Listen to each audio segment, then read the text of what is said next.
In California, the worst measles outbreak in 15 years is spreading. The virus is roaring back into the headlines tonight. An outbreak somehow traced to someone who had probably caught measles abroad visited Disneyland and may have sneezed. Measles on the march in America. This outbreak is showing no signs of letting up. There are already more cases this year than there were. The number tripled to 644 measles cases reported in 27 states. And I mean, is this all basically because of the anti-vaccination movement, because parents aren't vaccinating their kids? Yeah, you know, I think so. A bill that would ban exemptions from childhood vaccines is advancing through the California legislature. We are authoring legislation that will abolish the personal belief exemption. I think you're starting to see why it is that mandates are so important. There has been some inaccurate information circulating about vaccines, mostly stemming from a British study linking vaccines to autism. We still continue to hear that vaccine caused autism, even though that's been debunked. Repeatedly and thoroughly debunked.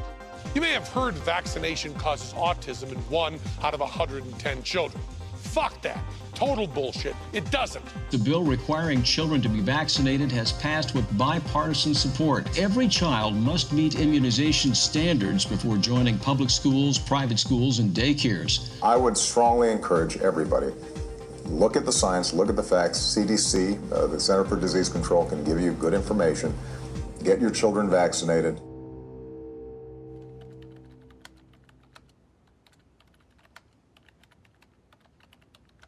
I have waited a long time to tell my story, and I want to tell it truthfully. I was involved in deceiving millions of taxpayers regarding the potential negative side effects of vaccines. We lied about the scientific findings. The CDC can no longer be trusted to do vaccine safety work. Can't be trusted to be transparent. The CDC can't be trusted to police itself. Just a few thoughts. William W. Thompson, Senior Scientist, U.S. Centers for Disease Control and Prevention.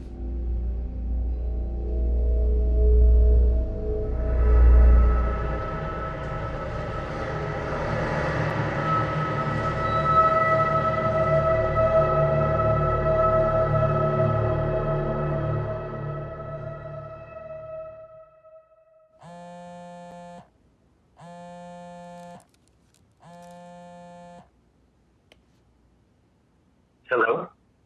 I was sitting at my desk where I teach at Simpson University. My phone rings, and it's Dr. William Thompson. Brian, you and I don't know each other very well. I don't know how this is all going to play out. You have a son with autism, and I have great shame now when I meet families with kids with autism, because I have been part of the problem. My son, Stephen, was born in February of 1998. Steve, what does the cow say? Tweet, tweet. Doggy. Doggy. 2 weeks after his 15-month vaccines, then he lost all language. He lost all eye contact. You'd pick him up and he would just hang limp. This is a time where CDC was just starting to do these studies on vaccines and autism. As a scientist, I have over 60 technical and scientific publications in major international scientific journals. And I was contacting the CDC and was deeply critical of their studies. And so the CDC decided that the scientist who was going to interface with me at that time was Dr. William Thompson. Because I was on his back, because he didn't like what I was saying about the statistics, I received a letter from a CDC attorney in 2004 saying that I was no longer permitted to contact the CDC. Fast forwarding to 2014, Thompson said to me, Brian, if you listen to me and if you do what I tell you to do, I can guarantee you will be able to access a treasure trove of data, and I would like to guide you through these steps.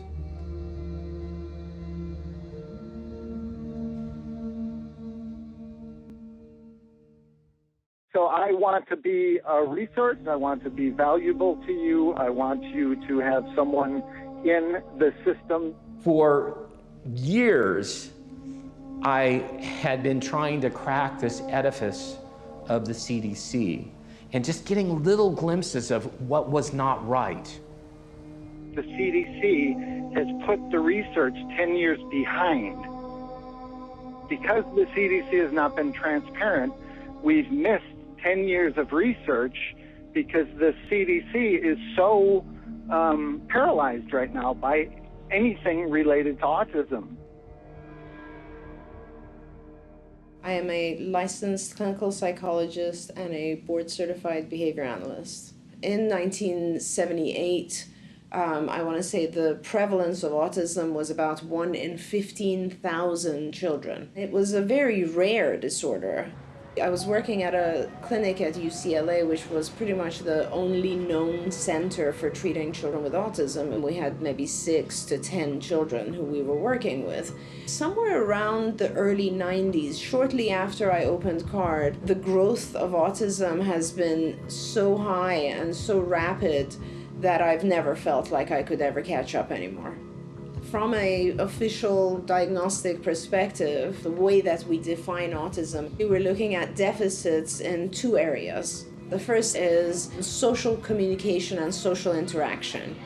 And in that area, we require 3 specific symptoms to be present. Symptoms such as no social emotional reciprocity, no non-verbal communication, that means eye contact, for instance, or no development of relationships. The second required area of deficit is the presence of stereotypic, repetitive, restricted behaviors. And these are things like hand flapping, body rocking, insistence on routines being the same. One of the new additions is the presence of a sensory dysregulation. If a child has an inability to sense things correctly, not necessarily hearing things the way we do, that could be classified as a symptom of autism. So if you have 5 symptoms, 2 in the area of repetitive behaviors and 3 in the area of social communication deficit, then you will get a classification of what's called autism spectrum disorder, ASD. We begin, though, as always, keeping them on it. Breaking news tonight. Just hours ago, the British medical journal BMJ did something extremely rare for a scientific journal. It accused a researcher, Andrew Wakefield, of outright fraud. I got a call on the 19th of May 1995 from a mother telling me the story of her child, his regression into autism following a vaccine. And I said, "How can I help you? I know nothing about autism. You've come through to the wrong number." And she said, "No, doctor, my child has terrible gastrointestinal issues and no one will take them seriously." I was an academic gastroenterologist doing research with a particular interest in Crohn's disease and ulcerative colitis, inflammatory bowel disease. I knew nothing whatsoever about autism. When I was at medical school, it was so rare, we weren't taught about it. We heard a succession of stories which were very, very similar. Medicine is about pattern recognition, and there was a clear pattern emerging. So we decided, a group of us, including the world's leading pediatric gastroenterologists at the time, led by Professor John Walker-Smith, decided that these children merited thorough investigation. Well, Dr. Wakefield has been shown used absolutely fraudulent data. He created a fake paper. The journal allowed it to run. All the other studies were done, showed no connection whatsoever, again and again and again. So it's an absolute lie that has killed thousands of kids. And what we discovered and reported for the first time was this link between what appeared to be a novel type of intestinal inflammation and autistic regression in previously developmentally normal children. And among those, the majority had regressed into autism, according to their parents, following the measles, mumps, rubella vaccine. It wasn't our place to censor their story because it may be uncomfortable for public health. Our job was to report that story accurately in order that it might lead to further investigation. And the paper explicitly said, this paper does not prove an association between MMR vaccine and the syndrome described. more work is needed to resolve this issue. That was the conclusion of the paper. As an investigative medical journalist, I've spent the last 7 years working on one of the best medical talk shows in the world. We know in medicine that there have been many, many studies proving that vaccines do not cause autism. But the problem I have always had with that is thousands and thousands of parents all telling the same story. My child got a vaccine, usually the MMR vaccine, and then that night or the next day broke out in a fever. And then when they came out of the fever, lost speech, lost the ability to walk, basically regressed into what we know as autism and never came back. Doctors used to be told to listen to their patient. That was the cornerstone of medicine as we know it. But something's changed recently where the patient doesn't know what they're talking about. And these parents, with their story of their children, have just been written off as though they have no idea what's really going on with their child. I have 2 kids. And anyone that has children knows that when we first have babies, we are overly sensitive to every little hiccup, every cough, every sniffle. So to say that a parent was just unaware that their child had issues, and suddenly they realized 1 year later that, oh, they have autism, that doesn't make sense to me. And so I wanted to look into this story and find out, what is this disconnect between medicine, science, and real parents?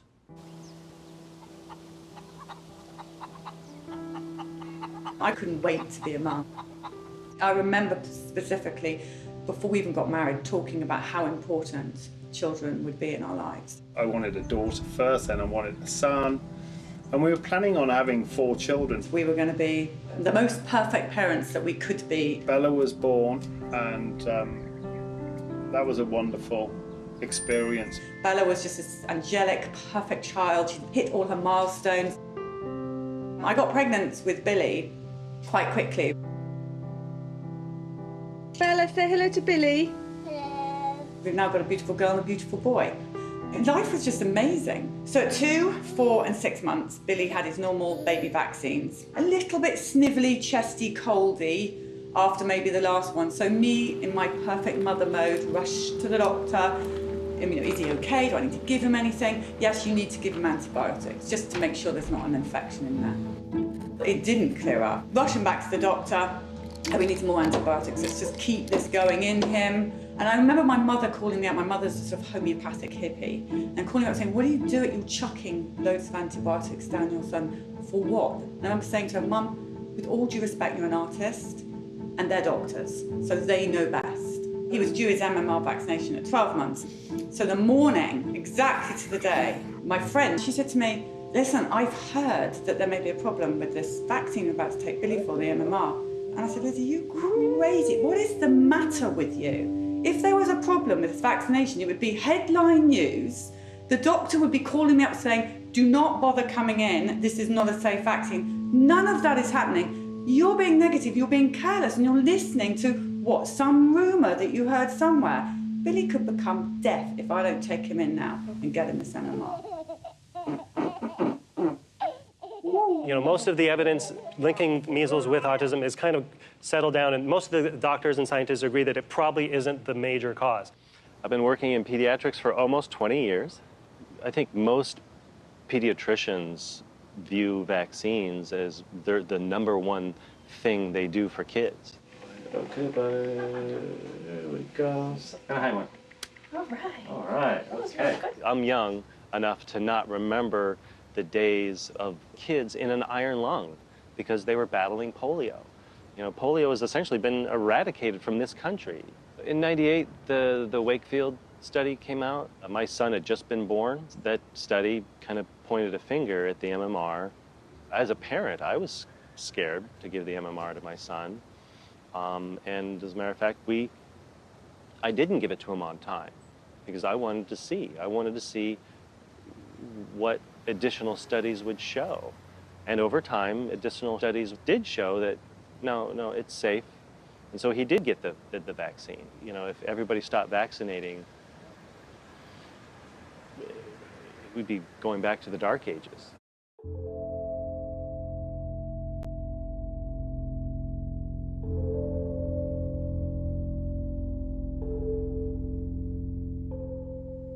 When a CDC scientist who'd been there at that time 17 years tells you this is how you access data, it didn't take me very long to realize, oh, I better do what he says because he knows what he's talking about. I just want to tell you one thing. Right now, I'm sitting in a very pretty position in terms of providing you a lot of information. He asked me, what data sets are you going to request? And I said, well, I'm going to request 2 of the studies that you've done on thimerosal, the mercury-containing preservative that's used in some of the vaccines. And he said, well, that's fine, but I want you to request the MMR data set first. And this is the study by Frank DiStefano and his colleagues in 2004. It was the one study where we could end up creating a mess while the CDC tried to sort out something they couldn't understand. The day Billy got the MMR was a living nightmare. It's the worst day of my life, to be honest with you.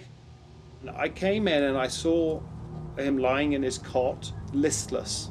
He started this uncontrollable shaking.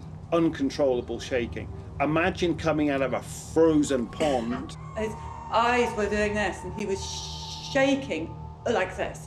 And I remember she grasped him and held him really tight to her chest. There's immediate fear in John and there's immediate, Mummy, this is not going to happen. I don't know what is wrong with you, but this is not going to happen.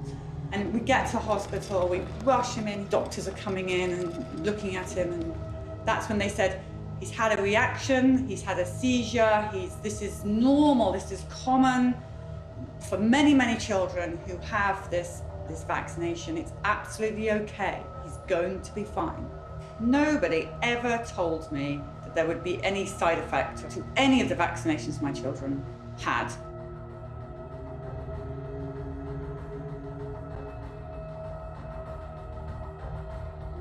Following his febrile convulsion that he had the same day of the MMR, we were told to take him home. He slept in the bed with us for the night. He seemed just very, very sleepy. In fact, he didn't really ever wake up to the Billy that we had before. For me, it became really necessary to start looking at what types of medical issues are these children going through? What are the other factors that have affected them, that have brought them to this level of symptomology that we call autism? This is now probably the mid-90s. I came to notice that there was a very high use of antibiotics amongst these children. But B, what became pretty interesting was seeing the number of families who were reporting that their child had a regressive type of behavior occur right after their vaccinations. A lot of these parents were showing me footage of their children who had been completely developing normally until 18 months, and then all of a sudden post-vaccination had developed incredible regression. Children who had speech anywhere close to 50 to 100 words and had completely lost all of their words. Children who were extremely attached and interactive with their parents and had suddenly become isolated, no longer responding to their own name. And this was all happening right after their MMR vaccines.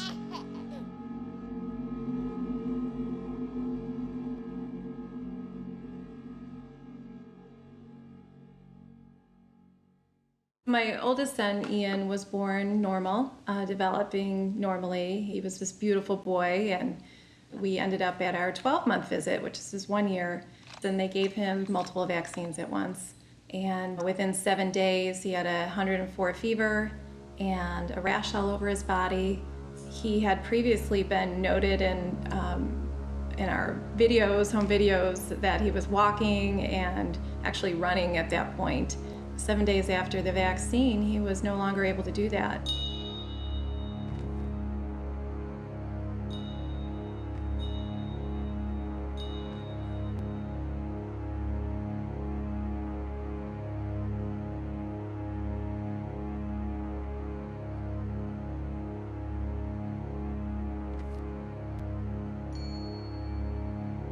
He was falling down.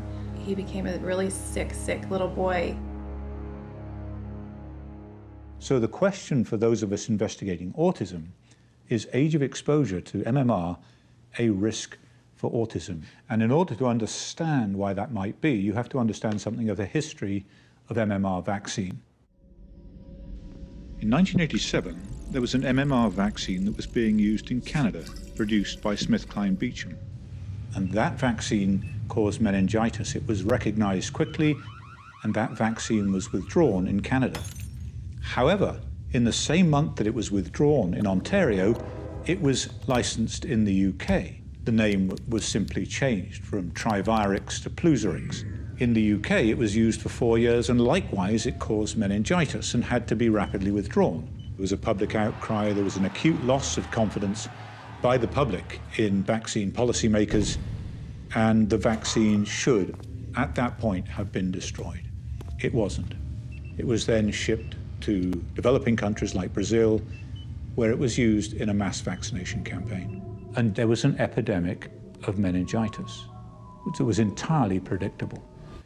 Now, scientists studied that epidemic, and what they found is that the risk for meningitis was associated with age of exposure. The younger you got the MMR vaccine, the greater the risk of meningitis. For people like me investigating autism, the question was, is there a similar risk in autism? Is age of exposure to MMR a risk for autism just as it was for meningitis? We shared with the US Congress and the CDC the hypothesis. The story as told to us, at which we have an obligation to report, is that the majority of children regressed following a period of normal development in the face of MMR vaccination. That does not mean it is the cause of the disease. The Institute of Medicine is a body of scientists and physicians that review the available data on vaccine safety and then advise our government on vaccine research policy. Well, because Andy Wakefield had put forth this theory that the age at which you receive the MMR may increase your risk of autism, the IOM looked to the CDC to do that very study. It was a study about timing. Does the earlier you receive the MMR vaccine increase the risk of autism? When we talk about the MMR study, nobody had ever requested those data because it was a big secret that you could do it. Thompson told me to email such and such a person, and then on the inside, I also found out that one of the people preparing these data sets for me was Bill Thompson. They don't really want people to know that this data exists. Again, you know, I just can't believe we actually got you that data. Thompson couldn't send these documents directly to Brian Hooker because that would have been illegal. What Thompson identified was a legal loophole that is referred to as a citizen's request. That allowed Thompson to deliver to Brian Hooker potentially classified information in a legal way.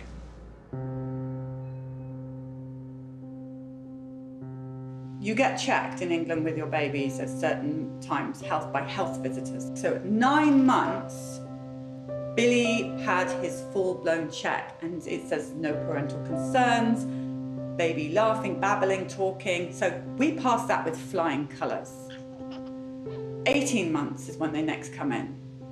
And by this time, we know there's something seriously wrong with Billy. Probably within 5 or 6 days, the first signs really was this vacancy. He wasn't the same smiley little baby that he was before. He had a blank expression.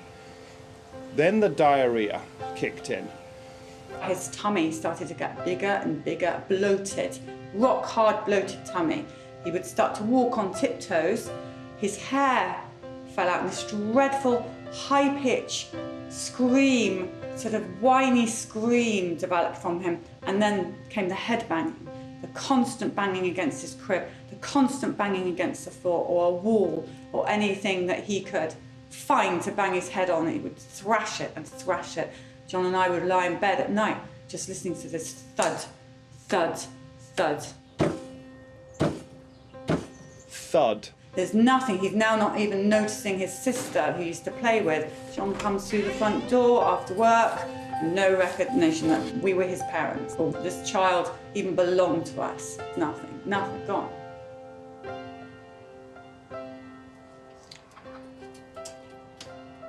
I mean, that was the time where our boy changed from what he was to a real tragic, tragic case of a child who regressed into this autistic state and lost everything. Lost everything.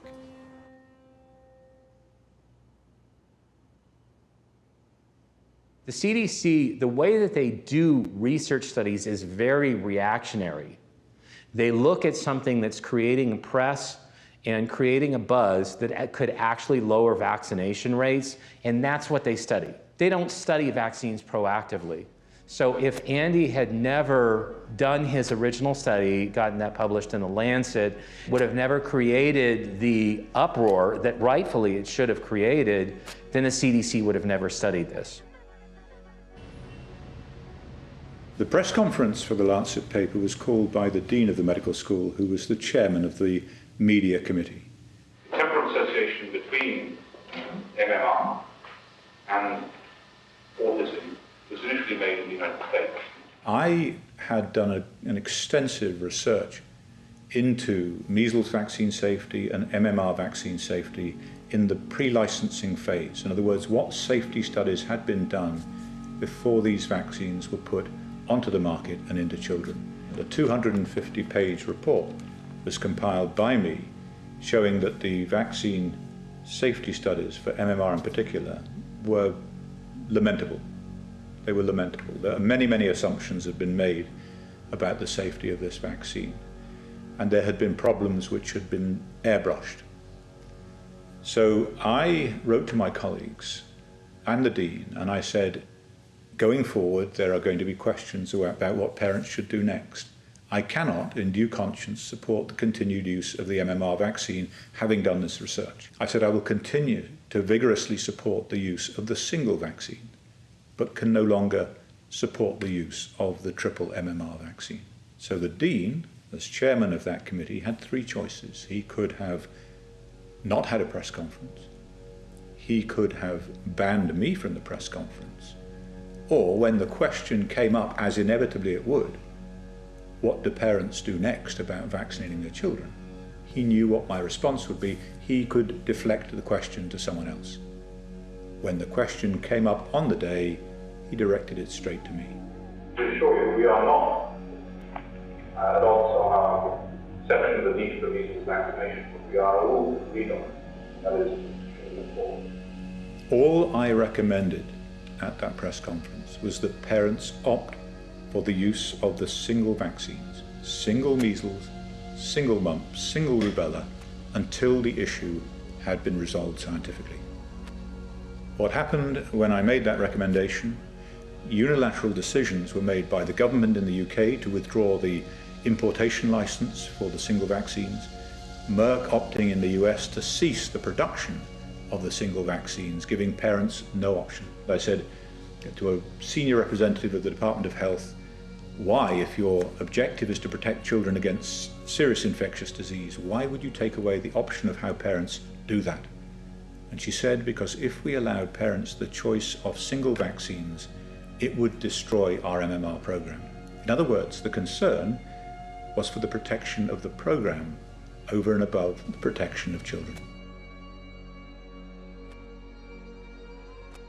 No one's career has ever been advanced in the medical industrial complex by being outwardly and openly critical of the vaccine industry. I'm Mark Blaxell, father of a daughter diagnosed with autism back in 1998. I've written 2 books that have come out of the autism movement, have been projected into autism advocacy ever since.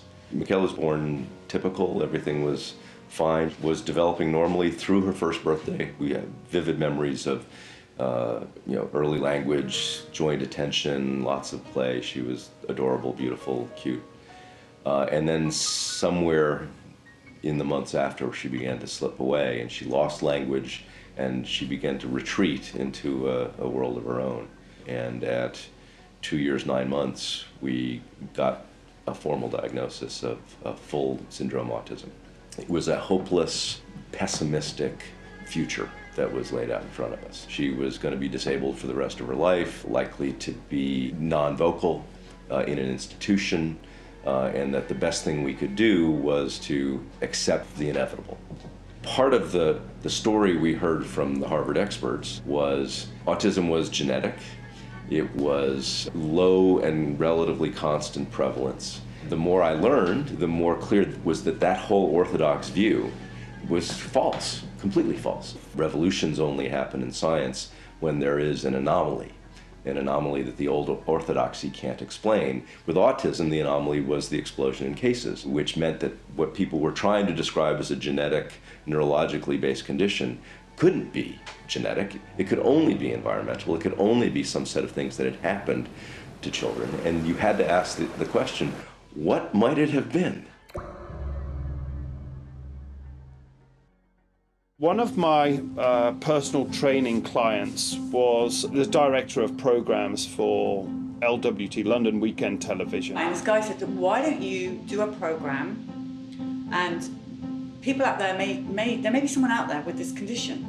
He said, this is going to be an unbelievable story. So we've got nothing to lose. Right now, this child is either going to kill himself because he's going to smash his head to pieces, or we are going to go insane because everybody here is miserable. And that program was aired, and we received 250,000 email hits. Computers were kind of new then, the whole internet computer thing. Ours crashed. We'd set up a Billy Tommy website just in case one person might be able to help us.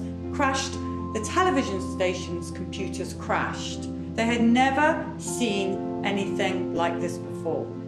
The parents had exactly the same story as us. Antibiotics, some were chickenpox, a lot.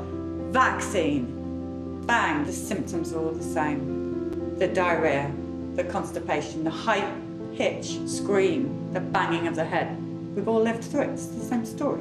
And it was Polly's idea to put all of this stuff together in a magazine called Autism File. Let's all ask the questions and maybe someone can help. These questions from these parents were not being answered by the doctors that they went to see. They came to us out of desperation, and we had 45,000 subscribers within 4 months. When I originally got the MMR autism data, I came up with my own analysis plan, and I stepped through logically and systematically how the data should have been approached. I looked first of all at males versus females. Then I looked at black males. The relative risk of them receiving an autism diagnosis was astronomical, and it was highly statistically significant. I really had to scratch my head and say, I know nothing about the MMR vaccine. And so that's when I originally called Andy. Wow. Really? After everything that had happened, everything we'd all been through, everything that the families had suffered for the last 15 years, and the CDC had known all along there was this MMR autism risk. As I started to divulge more of the conversations, then I think it really hit him that this was a major crack in the wall of the CDC. The first thing that Thompson did was to plot a graph of percentage of children vaccinated against age at first MMR vaccination. The children with autism are represented by the pink line, the children without autism by the blue line. Now, if there's no link between early MMR and autism, those two lines should track together, whatever the age at first MMR. Now, they do track together until they get to 15 months. And then they separate, and they continue to separate thereafter. This was their first indication that MMR vaccine was causing autism. And that finding alone rocked Thompson back on his heels. This was a huge issue for Andy. So I said to Brian, are you recording these conversations? Recording phone conversations was not really palatable to me. It almost seemed cruel. Whistleblowers can disappear as easily as they came. They're like a fish on a hook. And your job is to get them into the boat.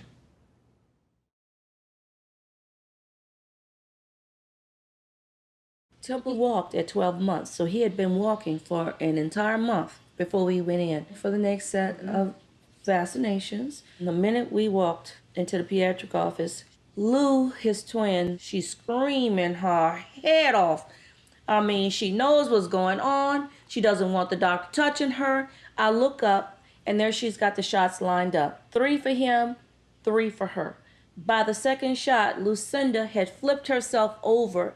So I had to stop looking at what I was doing, unstrap her, get her out. Well, the minute I get her out and I calm her down a little bit and I look over, he's screaming. I look at the shots and I notice that one of hers was gone.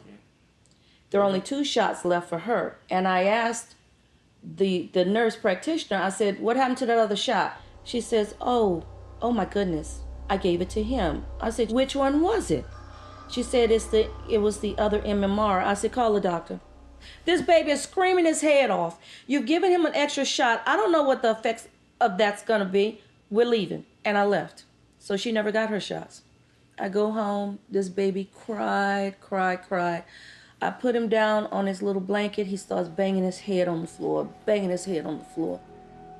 The next morning, I go in his room, and he's staring in the space, and he's looking around like this, as if, you know, he's a bit paralyzed. Not the baby who was always doing this every morning and smiling for me to get him out of bed. And I pick him up, and he does this. And I said, what has happened to my baby? So I call the clinic, and I said, I think my child's had adverse reaction to those shots yesterday. She says, no. I'm waiting for a representative from Merck. I don't think it was a reaction to that.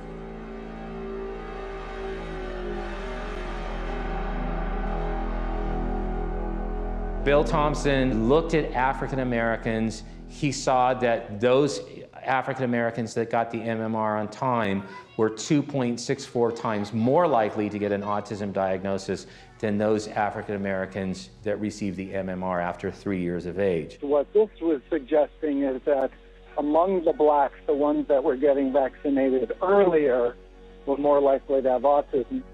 At that point, the group of researchers that was working on this particular study, they were having weekly meetings. Colleen Boyle, who was the head of developmental disabilities branch, and Marshalyn Jurgen Alsop, who was one of Thompson's direct supervisors, Frank DiStefano, who was the head of the immunization safety office, and then a postdoctoral research associate named Tanya Bassin.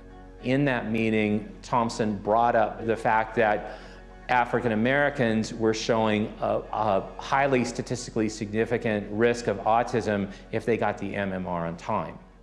What is said in these closed-door meetings? I mean, do people say, oh, well, this is unacceptable, or is it just, do they always say, oh, this can't be right, or? I'm not going to lie, but I also don't want to say things to you right now that aren't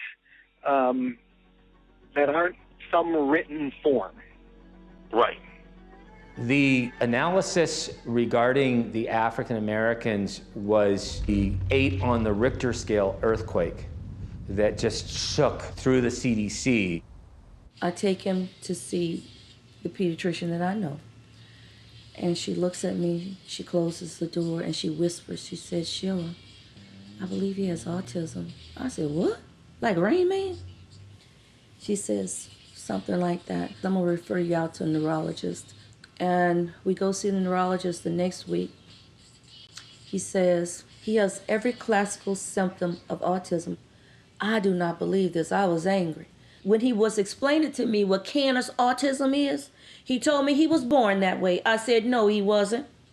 Clearly there was a very high risk of autism in African American children. But here's the thing. We know that autism is 4 times more common in boys. And so to see that effect mirrored in the African American children was a compelling finding. When I looked at African American males only, the relative risk was 3.36. It just blew my mind. And that's when I wanted to call Bill Thompson on the phone. And his statement to me was, oh, you found it. It appears in the final publication is that race in general is downplayed. Of course it is.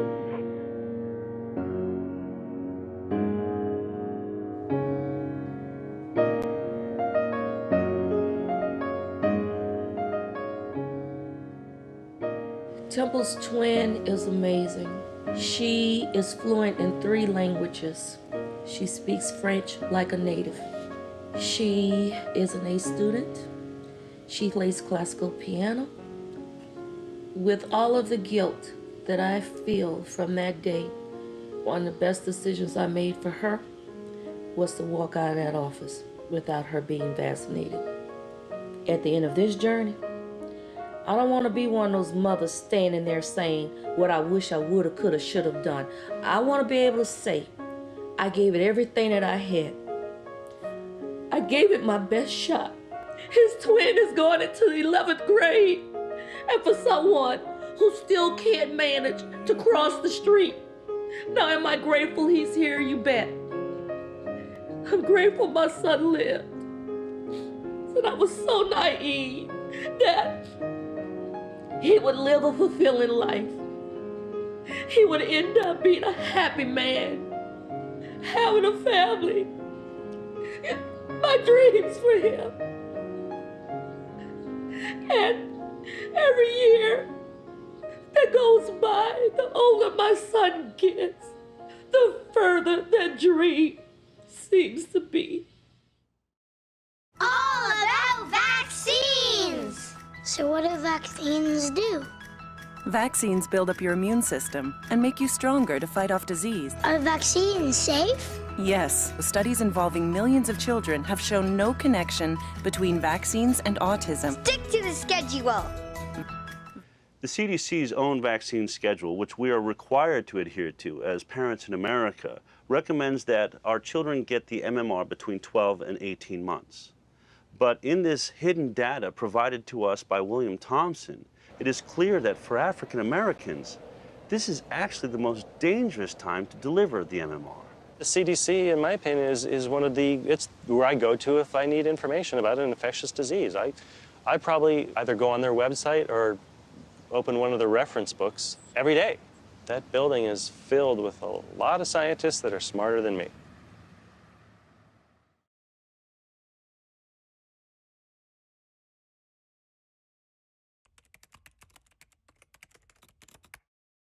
The analysis plan is one of the most important parts of a scientific study.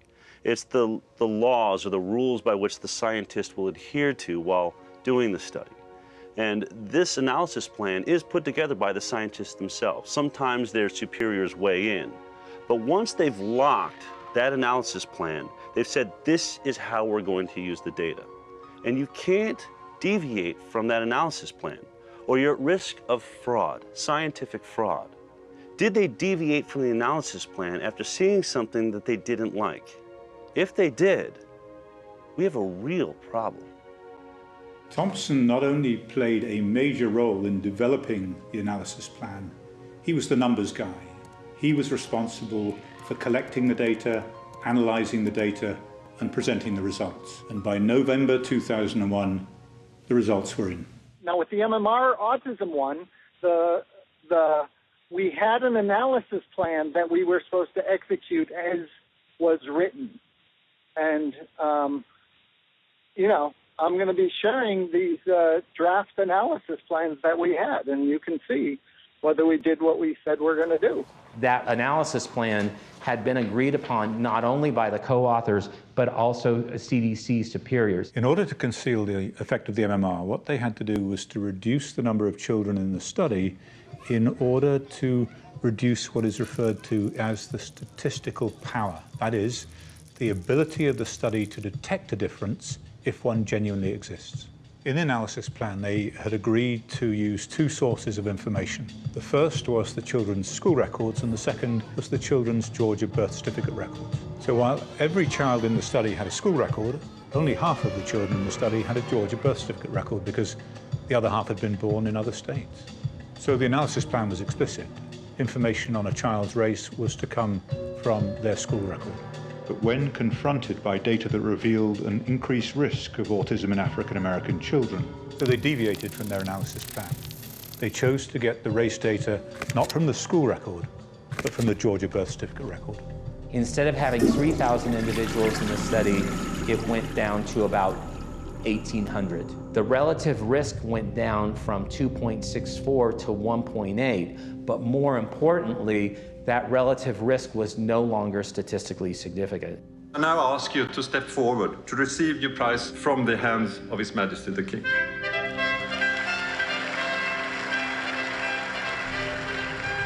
I am Luc Montagnier, MD. I am a virologist by training. I obtained the Nobel Prize for my contribution to the discovery of the AIDS virus. The vaccine-autism interaction is a worldwide problem, not only in this country, in Europe, but also in Asia, even in Africa. The MMR vaccination, in a very early stage of infancy, before the age of 2, was more prominent in Afro-American children, and this was hidden for some time. This fraud, of course, ranks very high, to my opinion, in the ethics of medicine and science. CDC in the past has done a very important work on the discovery of AIDS, so I'm very disappointed to see a different situation with CDC dealing with autism.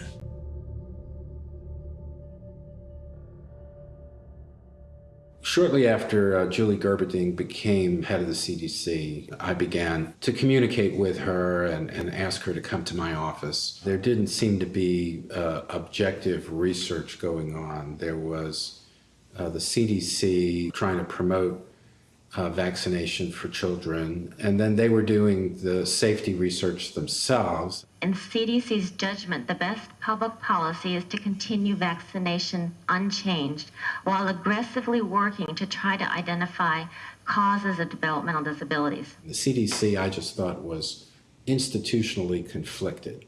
The CDC can't take money directly from pharma, but they can set up a foundation, and the foundation can attract donations from commercial interests, and does. Merck, GlaxoSmithKline, now Pfizer, Sanofi, Aventis have huge multi-billion-dollar vaccine businesses. They're profitable, they've grown because some of these new high-tech vaccines that are patented, that are high-priced, get protected by this little cocoon of regulatory capture in HHS, and are guaranteed multi-billion-dollar franchises.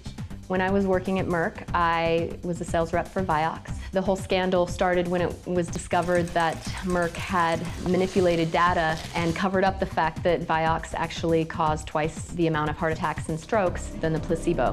What I learned from that experience was just because things are on the market does not mean they are safe. I think we get into a very dangerous territory with vaccinations. If a drug company gets just one vaccine added to the schedule, they can make upwards of $30 billion in 1 year. It's no secret. I think they've published their intention, which is they want to create an environment of constant vaccination from cradle to grave. They want infant vaccines and expanded flu shots, DTaP boosters, Gardasil shots, meningococcal shots. They want adult vaccines. They want you and me to come in and get a constant barrage of shots. And then they want vaccines for the elderly. We have a highly profitable product because the safety testing isn't as rigorous as a normal pharmaceutical drug. The gold standard is double-blind, placebo-based, long-term study. And that just isn't done with vaccines because they're classified in a different way as a public health measure. And they haven't been tested in combination with other vaccines. Yet doctors give 6 to 9 doses per visit. It's insane. If pharmaceutical drug was tested like this, it wouldn't be on the market. But because it's a vaccine and the safety testing is less rigorous, our children are being experimented on. I don't like to look at autism from a behavioral perspective. I look at it from more of a what causes it in each child. When I want to define autism, I have to say that it's the inability to detoxify the way you're supposed to, or at the rate that you're supposed to. And it all has to do with this toxic overload. These children are not detoxifying from the vaccinations. Same thing with GMO products. The pesticides in our food, if I can prevent the child from being exposed to more toxins, then when I'm teaching the child, at least the child's getting better and not continuously getting worse. Without a doubt, what's happened to Billy has changed his life.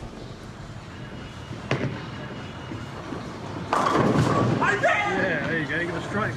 What I have on my hands now is a 19-year-old man. He's 6'2". He is volatile. On good days, Billy is brilliant. He's an angel. On bad days, the slightest thing can trigger him, and he's scary. I'm going to go downstairs and get Billy, Daddy right now. You need to stay up here, okay? I'm going to kill Daddy right now. Bill, listen to me. I'm going to stay with you up here, and you're going to try and calm down, okay? The reason they become aggressive and dangerous in some cases is because they have no ability to communicate. Because Mummy asked Kent for Kent bringing the sweet corn and then bringing the chickens here. Because this is your fault, Mummy. If you were not able to express your needs, your wants, your desires, your happiness and sadness and so on, you would become aggressive. That's often when we see the worst part of autism.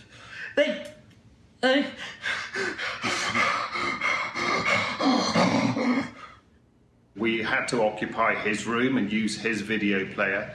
And of course, that is a massive intrusion in his space, and he got very upset. Where else in this house can we play a video? Remember? Listen, Bill. Push the stress level, Philly. It's level down! Bill, don't touch Danny. Out there, there's millions of me's, there's millions of polytomies with vaccine-damaged children. I am telling you this because I do not want you to live the life that I've led. I do not want you to go through the pain. I do not want to see you suffer or your family suffer. That is why I'm telling you. I have no other reason to tell you about it. It's not my concern. My kid's already damaged.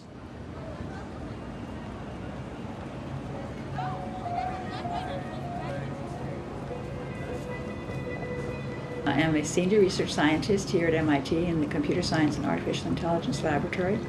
I have a bachelor's degree in biology from MIT, and I have MSEE and PhD degrees, also from MIT in electrical engineering and computer science. I became interested in autism a long time ago when my best friend at the time had a son who was diagnosed with autism following a DPT shot. He ran a high fever after the shot, seizures a week later, and then was later diagnosed with autism. We have to accept the fact that autism is new, that before 1930, the rate of autism in the world was effectively 0. And then for a long time, it was 1 in 10,000. I got interested in studying autism 8 years ago when I saw the numbers go up, and I was quite alarmed because I could see that the trend was exponential growth. And exponential growth is extremely scary. Since really the mid to late 80s, we've gone from this low prevalence environment to a rate of increase where the trend is still vertical. We have not seen a flattening in trend. It's every couple of years, the CDC provides a number of what percentage of the kids are diagnosed with autism. And you've got the dots going all the way back to 1975. You draw the line, it is a perfect exponential curve. If we assume that things are going to continue as they have for the past 30 years into the future, we can predict that by 2032, 80% of the boys born will end up on the autism spectrum. Half the children, 80% of the boys.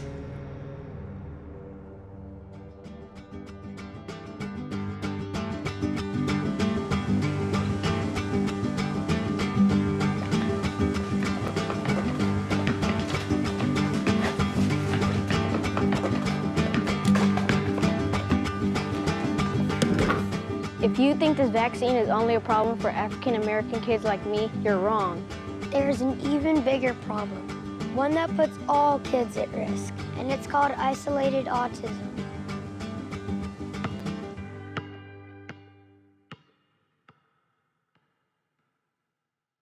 When the CDC researchers set out to do the study, they asked themselves the question, if early MMR vaccine causes autism, in which children would we be most likely to find this effect? Their answer is children with no developmental concerns for the first year of life, children who were perfectly healthy until they received their MMR vaccine. They called this group isolated autism. Now, this does not refer to an isolated case of autism or an isolated group with autism. They isolated autism out. These were children who had no comorbid conditions apart from their autism. No cerebral palsy, no mental retardation, no visual or hearing impairment, no epilepsy, and no birth defects.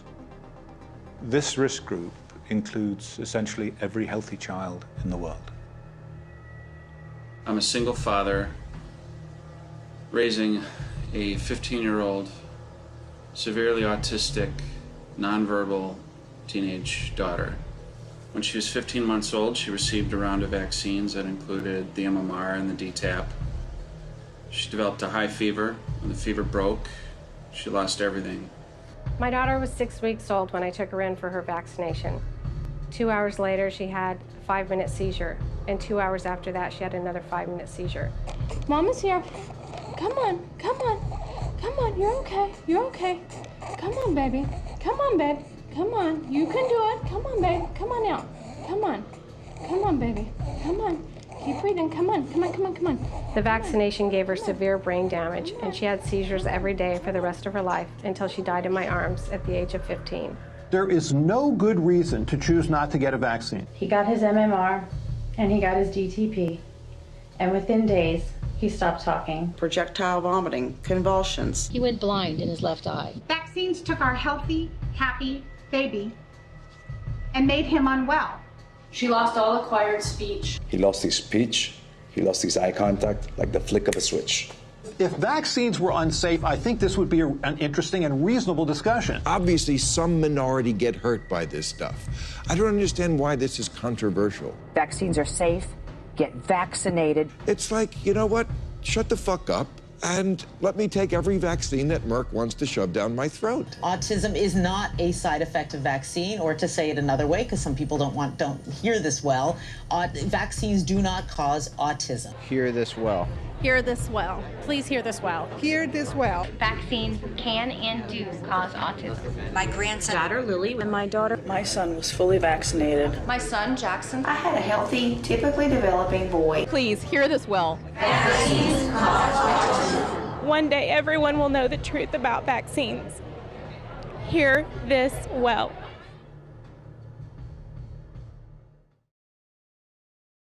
I actually think the most interesting results are the elevated ones for the isolated, ones that don't have other comorbid conditions. The effect is where you would think it would happen. In isolated autism, he saw a very, very strong effect specific to those kids that got the MMR on time.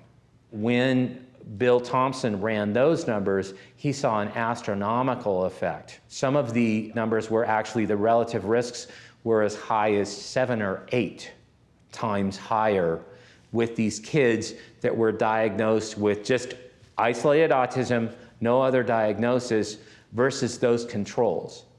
Isolated autism is confusing because it sounds small, but it really is a big problem. Because all healthy children, no matter what race, are at risk. For example, my sister's 18 months old and she's supposed to get her MMR shot right now.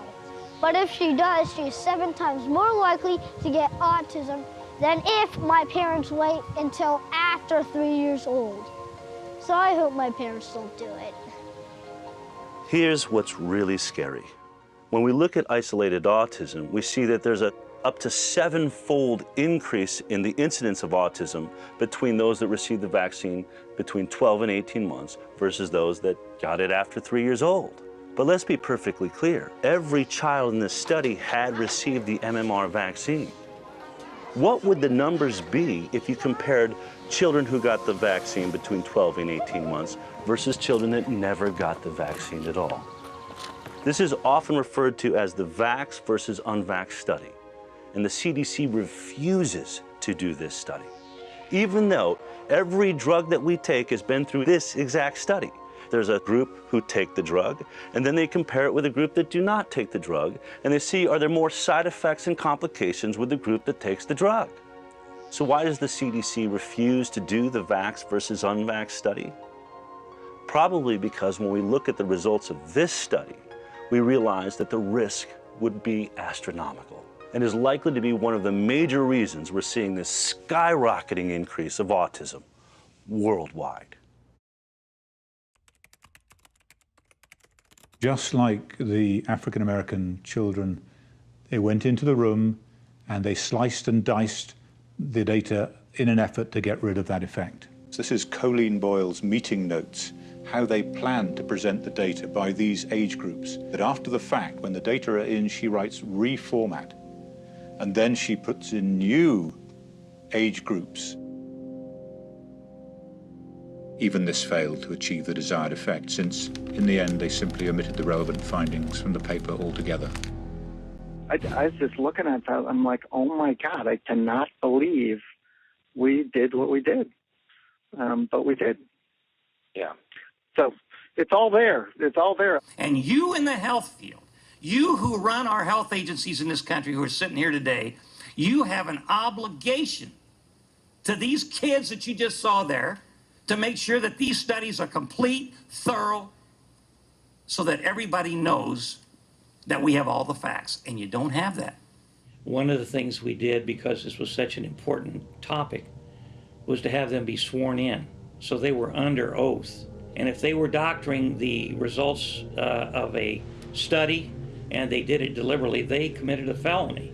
It used to be 1 in 10,000, and now it's 1 in more than 250 kids that are being damaged in this country that are autistic. Now, those kids are going to grow up. They aren't going to die. It's not like a lot of diseases where they get infected and they drop dead. They're going to live to be 50, 60 years old. Now, who do you think is going to take care of them? It's going to be us, all of us, the taxpayers. And it's going to cost, I think, as you said, Ms. Maloney, trillions of dollars. So we can't let the pharmaceutical companies and our government cover this mess up today, because it ain't gonna go away. And it's gonna cost the taxpayers trillions more if we wait around on it. And for our FDA and HHS and the health agencies to continue to hide behind this facade that there have been studies that conclusively prove otherwise is just wrong too. So the CDC wasn't just doing this study inside of a bubble. In fact, it was the exact opposite. They were under fire. You had Congressman Dan Burton in front of the Congress demanding answers about mercury and the MMR and vaccine studies and the connection to autism. Dave Weldon, congressman from Florida, is reaching out to Julie Gerberding with serious complaints on how he thinks this entire issue is being handled. On top of that, the Department of Justice is requesting files and data from the CDC because of a previous study called the Verstraeten study that had so many anomalies, it looked like scientific fraud was taking place. So they were suspicious. So then you look at the emails that Thompson's provided to us, and you see that he's reaching out to his line manager, Dr. Melinda Wharton, throwing up red flags, saying, I first spoke with you in September of 2002 regarding the sensitive results we have been struggling with in the MMR autism study. How do you struggle with scientific results? I mean, facts are facts. Data are data. That doesn't make any sense. So you've got Dan Burton breathing down their necks. The Department of Justice is requesting files. And William Thompson finds out that Colleen Boyle has brought in a lawyer to help her decide what materials are too sensitive to provide to the Department of Justice. This obviously freaks William Thompson out, because later in the email to Wharton, he says, I will be hiring my own personal attorney. And it's extremely unfortunate that we need to be concerned about whether our own legal rights are covered when participating in a study such as this. I mean, what's going on here? We have government scientists lawyering up over a children's safety study. Clearly, this does not sit well at all with Dr. Thompson, because at the end of this email, he makes what looks to me to be a clear threat.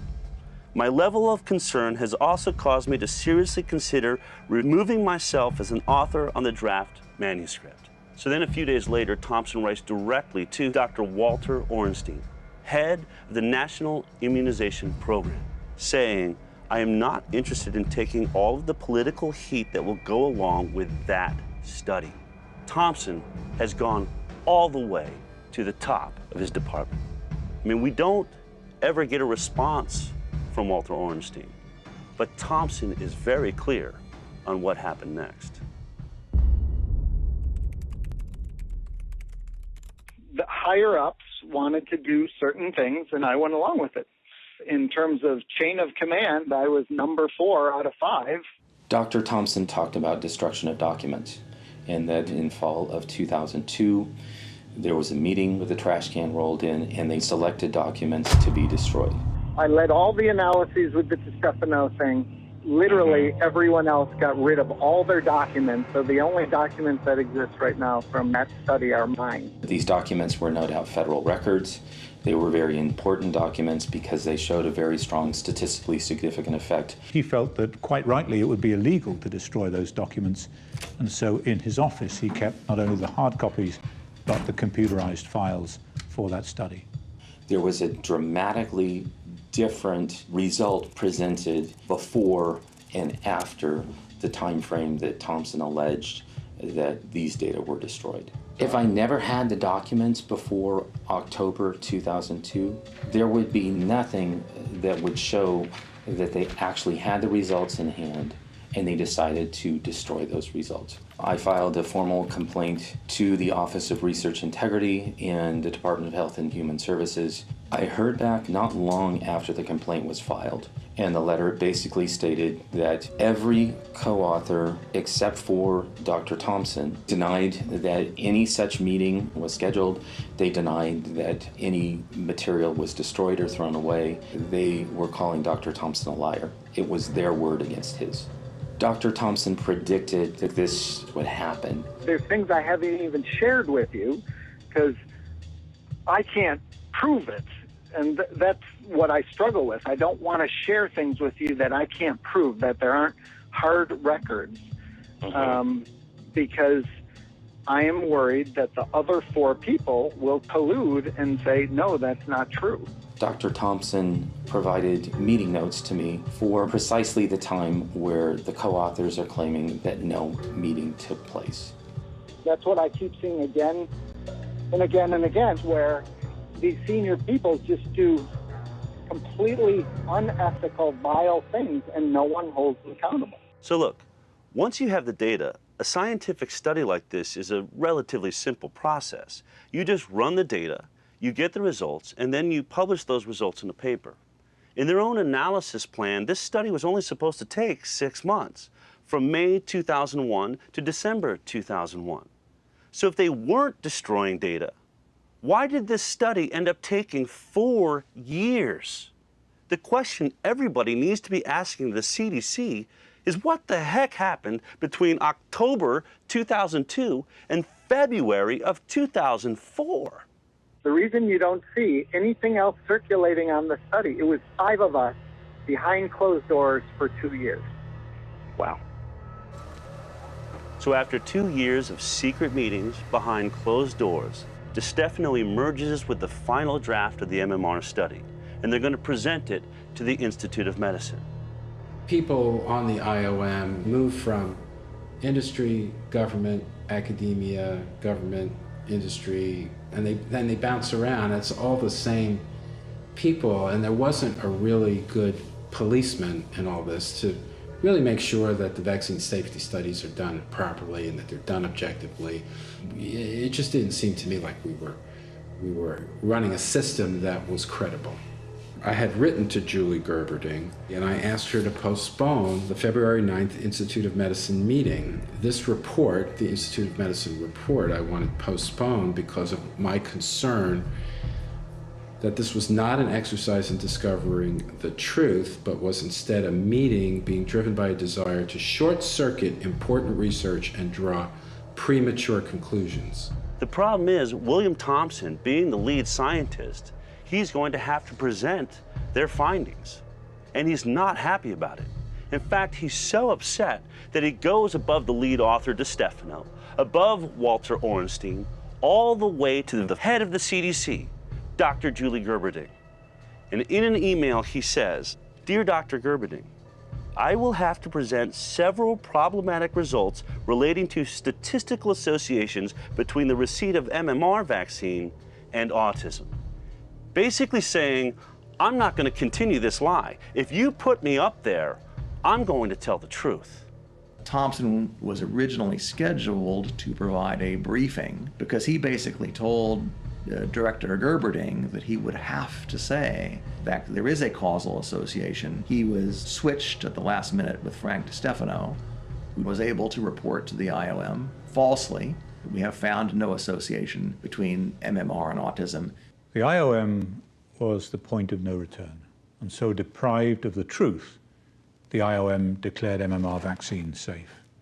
It was a rush to judgment to shut the door permanently and completely on the MMR autism link. It's absolutely appalling that much of what I said turned out exactly to be true. They were trying to short circuit the research. It's the lowest, it's the lowest point in my career that I went along with that paper. After their brilliant work on the MMR study, DeStefano and his team received an award from the Department of Health and Human Services. And then several years later, Dr. Julie Gerberding received an award of her own, a high-paid job as head of the vaccine division at Merck. Clearly, Merck appreciated the work she had done investigating their vaccine.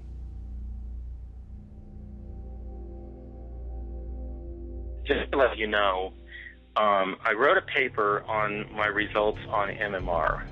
Yeah. And it will include something that I got from you. Brian was about to publish a paper using data that could only have come from an inside source at the CDC, a whistleblower. And from that point forward, William Thompson was a marked man. Andy approached me and said, it's time to publicize the CDC whistleblower. Ironically, 12 years later, while Thompson is bearing his soul to Brian Hooker, in front of Congress, Colleen Boyle is just peddling the same old CDC fraud. But this time it's to a new player, and that's Congressman Bill Posey from Florida. I wonder if the CDC has conducted or facilitated a study comparing vaccinated children with unvaccinated children yet. Have you done that? We have actually done a number of studies looking at the relationship between thimerosal vaccines and autism and other developmental disabilities. The lies from the CDC were still the same. The difference now is we had William Thompson. Vaccines and their components did not increase the risk for autism. My time's very limited here. So clearly, definitely, unequivocally, you have studied vaccinated versus unvaccinated. We have not studied vaccinated versus unvaccinated. Oh, that was fine. Brian had also submitted a related paper to a journal called Nature Neuroscience, and in that paper, he had specifically referred to an unnamed source at the CDC.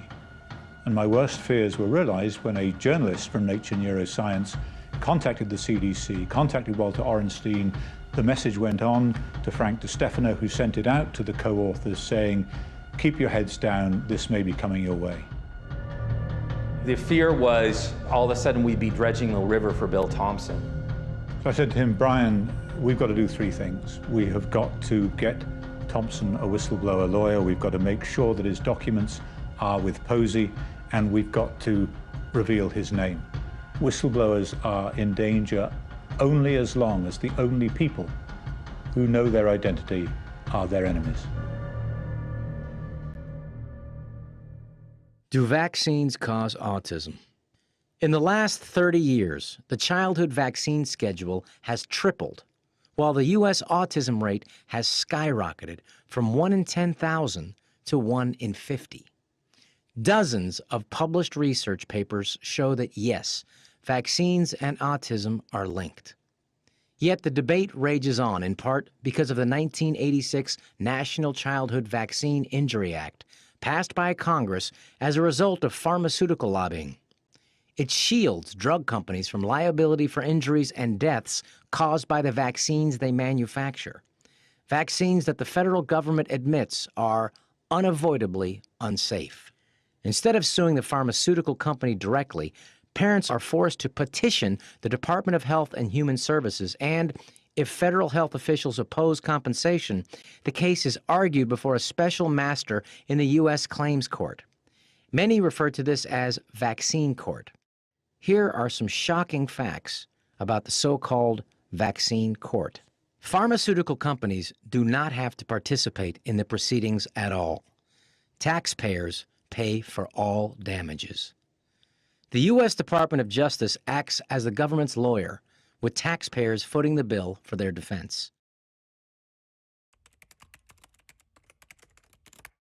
Beginning in 2002, there were already thousands of cases accumulating in vaccine court, and the average compensation for an autistic child is in the range of $5 million. So just do the math. The government was facing several $100 billion, possibly $1 trillion in liability as the autism epidemic grew. They had to develop a fraudulent study that would exonerate MMR to deliberately defeat the cases in vaccine court to avoid paying the $1 trillion.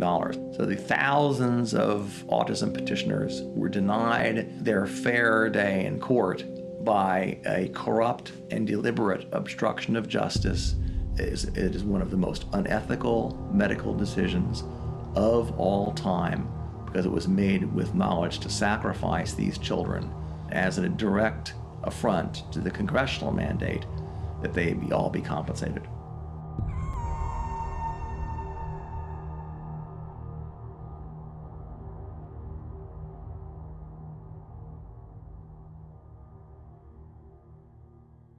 In the fall of last year, I got a call from an inside source who told me that in 2 weeks there's going to be a whistleblower from the CDC who's going to come out and say that the CDC had committed fraud on the MMR study and that they knew that vaccines were actually causing autism.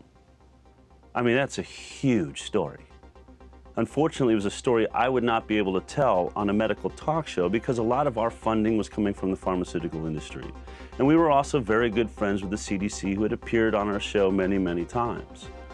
But I knew that once this story broke, 2 weeks later, that the mainstream news media would pick it up. Fox would be on it, CNN would be on it, MSNBC. And we're talking about the biggest medical story in the last decade or two, at least. So that 2 weeks came. I saw the video that was posted by Andrew Wakefield and Brian Hooker, and I heard the words of William Thompson and his confession. Oh my God, I cannot believe we did what we did. But we did. It's all there. It's all there. And I watched the blogosphere go crazy. Tweets, Facebook, social media, everybody talking about it.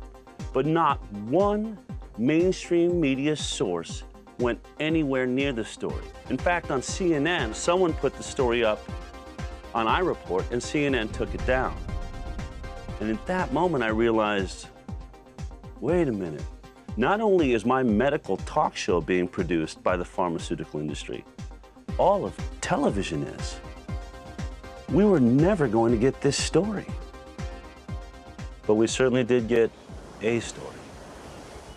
A highly contagious measles outbreak. Major outbreak. Measles outbreak. Measles on the march in America. This outbreak is showing no signs of letting up. But in 2014, the number tripled to 644 measles cases reported in 27 states. It's really amazing to consider the number of cases of autism every year and to contrast that to, let's say, the number of children who acquired measles by going to Disneyland. It's a tiny number of children who acquired measles, and it's a vast number of children who are being diagnosed with autism every day. We don't know what causes autism. I mean, that's fair to say. We're not sure as a scientific community what causes autism, but we know that vaccines do not. Now, I'm not saying that Sanjay Gupta is a bad guy. In fact, I think that he tries to do a lot of good, just like many doctors do. But if they're being lied to by the scientific body that provides them with their information, what happens to all of us? What happens if a good doctor sees the same data that I saw? So you're a scientist, basically. So you're studying this, and you feel 100% comfortable. You even said you have kids, so you're a family person. Yes. You would feel very How long have you been a doctor, and sort of what's your area of specialty? Sure, I've been a family medicine physician for over 10 years now, and treating families, everyone from newborns all the way up to my oldest patient is 96. So do you administer vaccines as part of that? Yes, I do administer vaccines. In our clinic, we follow the CDC recommendations, and we give that information to our patients, and we give them a schedule of when their children are going to need to be vaccinated and so on and so forth. There's something I want to show you. This is the formal complaint about what they've been given by William Thompson, the whistleblower at the CDC, okay? There's all sorts of reference materials in here and things like that. I'm just going to give you time to look at it, study it as long as you want, okay? When you feel like you have a grasp of it, I know it's going to take some time. Appreciate you taking the time, all right? Okay. So I have sent you what William Thompson has said is the fraud at the CDC. All of that data that was missing. Did you get a chance to really look it over? It's really unbelievable how blatantly the data was switched around. It made me question whether or not this organization that's been mandating how I practice medicine for the past 10 years, if they're lying about this or leaving data out about this particular study, what else am I being lied to about? I'm still trying to digest it because this study, which was used to kind of give the definitive answer to us pediatricians that, oh, the MMR is not related to autism, I kind of feel like I've been lied to. When they set out to do the study, they wanted to look at the data and interpret the data. But then there's a piece of data that they chose to ignore. The data they excluded was really, really significant. Think about it, it's a big deal. It is a big deal for a physician to have to deal with the fact that for the past 10, 20 years, we've been potentially destroying the brains of children. Everything I've been telling my patients for the last 10 years has been based on a lie and a cover-up. Parents making decisions about their children's health deserve to have the best information available to them. They should be able to count on federal agencies to tell them the truth. Once Brian and I had outed Bill Thompson, he got himself a whistleblower lawyer. He provided all of his documents on the fraudulent CDC study to Congressman Posey, who then went before the Congress. Considering the nature of the whistleblower's documents, as well as the involvement of the CDC, a hearing and a thorough investigation is warranted. So I ask, Mr. Speaker, I beg, I implore my colleagues on the appropriations committees to please take such action. Thank you, Mr. Speaker. I yield back. It's now been 7 months since Congressman Bill Posey urged the Congress to subpoena Bill Thompson, and they have done nothing. Bill Thompson wants to be subpoenaed by Congress. As a CDC employee from the federal government, he cannot speak voluntarily because of the threat of jail time. Absolutely, William Thompson needs to go before Congress. He needs to go before the whole nation. Everybody needs to see what he has to say. He needs to be deposed in front of a committee in Congress, and Julie Gerberding has to be brought in and deposed, because this is a very, very, very disturbing revelation. For this researcher to come forward and be saying now that they were indeed deliberately concealing critical information about an MMR autism link, horrible, horrible development. Deviation from an analysis plan, omission of crucial data, destruction of documents, obstruction of justice, misleading the Congress, grievous harm to innocent children. This has to be investigated. You and I are in agreement. Vaccine safety should not be in the CDC. Absolutely. You would end up with an agency like the National Transportation Safety Board. The next thing they need to do is somebody needs to reintroduce the Weldon-Maloney bill. It needs to be very, very quickly enacted, and you need to take all of the vaccine safety responsibilities out of the CDC. These children have been maimed by the actions of Colleen Boyle, Frank DiStefano, Marceline Jürgen Alsop, and Tanya Bassin.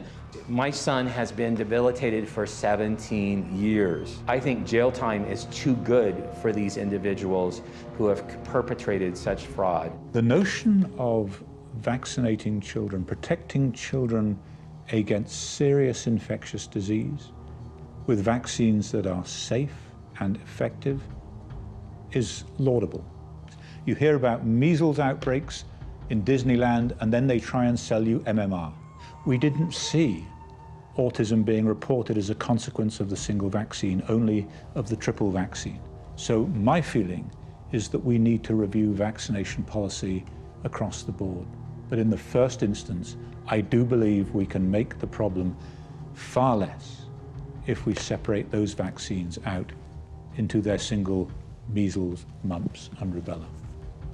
I just cannot imagine what it will be like if we really do face a future in which half the children born end up on the autism spectrum. I mean, it will be so disruptive of the school system. There'll be so little money to be able to spend on the normal children to help them, to bring them up and to educate them. We're just going to have extremely sick children and parents that will be so distracted by the challenge of bringing up these children that are so sick that our society will not be able to focus on anything else. The implications of that for our country, for our competitiveness as a nation, for our economy are massive. They must know, and they do know, that there's a national emergency. I mean, this is going to be a complete catastrophe if we just let it happen. What will you say the next time a mother sitting there with her baby in their hands says, Dr. Rachel, is the MMR vaccine safe? I'm going to tell her. I'm going to say, you know, honestly, I'm not going to give the MMR vaccine to my babies, and here's why.